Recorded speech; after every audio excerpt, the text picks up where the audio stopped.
Hey, it's Polly here. Well, I'm just here, tea with Mr. Snoots. I've got my Tinkerbell teapot, so I'm right. A brief tea talk, and with this we are moving from games to broader questions of philosophy of life, I'm afraid. Thank you, Tink. So over the week, Ernie Gygax died. Now, for those of you who do not know, Ernie was one of Gary Gygax's sons. Gary Gygax was one of the creators of original Dungeons & Dragons. I knew Gygax Senior, and yeah, because I'm old. Now, Ernie was a profoundly flawed person. His life was an absolute mess. We won't go into it.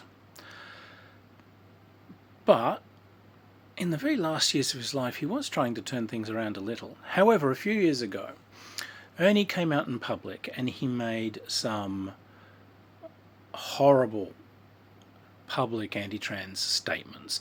They were just clumsy and just that kind of, just that rotten transphobia that's just kind of seems to be built into some people, like almost unthinking. It did have an air of the unthinking about it. Now, as a transgender woman who has been in role-playing gaming from its very, very first days, this directly affected me. I actually contacted Ernie directly and spoke to him about it and tried to speak to him about how what he had done is hurtful and that it seemed to be just kind of unthinking, unreasoning, and that there's a way to walk this back. That is one of the things I do. I sort of show people how to walk back these things and hopefully re-educate people into just the fact that their attitudes are just unjust and wrong. Ernie wasn't interested, and unfortunately Ernie kind of fled into the arms of a group of right-wing toxic idiots who then proceeded to really use him for their own nefarious purposes. They took advantage of him. But I did reach out, and I keep wondering what would happen if more of us reached out to him rather than everyone jumped on him in stacks on the mill. It's easy to abuse someone. It's harder to talk to someone and try and change the way they think. But that is one thing that we should do. Obviously there are like absolute tiki torch carrying Nazis out there, but this was not what Ernie was. This is one of those people for which there, was some hope. But anyway, Ernie has died, and immediately I saw these attacks against him online with people saying the world's better now he's dead. For one thing, that has zero decorum and is intensely disrespectful to his grieving family, many of whom were on all those forums. Thank you guys, that was really classy. But here's the thing, to prove this and back this up, these people have been waving around documents trying to show that Ernie said all of these appalling, racist, transphobic, unspeakably vile things, and here's this game design. And here are the passages from the game design that prove it. The pages that they're showing are from a thing called Star Frontiers New Genesis, which was done by an unspeakably awful group of people called New TSR. There's exactly one copy of this thing in existence, and the guy who has that is a friend of mine. Hi, Don. But Ernie had nothing to do with this. That's a completely different group of people who made this in buildings very, very, very far away without consulting Ernie in any way, shape or form. Ernie did not proofread it, did not play it, had no part in consulting about it, so this is ridiculous. You are waving as evidence that this guy was rotten, stuff they had nothing to do with. They also bring out as evidence some horrible transphobic stuff that was put up in line at that time. You might remember there was a transgender woman who was she wanted some people to apologise for dissing her online, and the answer was, "Ew, you're disgusting."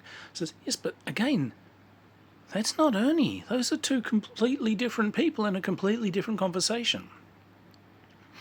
So here's the thing. If you claim to be an activist, if you claim to be a person of good conscience, then the thing that you are surely striving for is justice for all. It is an end to oppression against everybody. Surely that's what we're trying to achieve. If you use lies to back up a position, if you base attacks on someone based on untruths, if you even willingly or accidentally spread lies and misinformation, you are working directly against justice, because you are doing an injustice to a number of people somewhere in that chain of being. All lies are told for gain. Someone in that chain of lies is gaining an advantage from making the lie, and someone in that chain of lies is disadvantaged through the act of receiving the lie. If you spread information without checking it, you are in severe danger of spreading lies. You really must check sources carefully, and I don't mean watch some idiot's YouTube video. This is me doing a YouTube video. But actually research before you send it onwards. Because if it's a lie, you've become part of that chain of lies. You are serving a cause of injustice. We have to be careful how we attempt to pursue what we perceive of as a struggle for good. If you harm others in doing it, if you harm the innocent in doing it, and if in making a pursuit of supposedly the good, you are causing injustice, if you don't champion a fight against oppression, only an oppression against some, I want to fight against the oppression of women, just not trans women. I think all people deserve justice, except for those people over there. I don't like gays. I don't like people who don't have skin the same colour as I am. They don't deserve equality and justice. Yeah. That does not rank you as one of the good guys. Spreading mistruths, that puts you outside of the realm of being one of the good guys, and surely that's what we're striving to be. Have a think before you attack someone. Let us criticize people for what they have actually done or what they failed to do. But let us never attack people for things that someone else simply invented about them.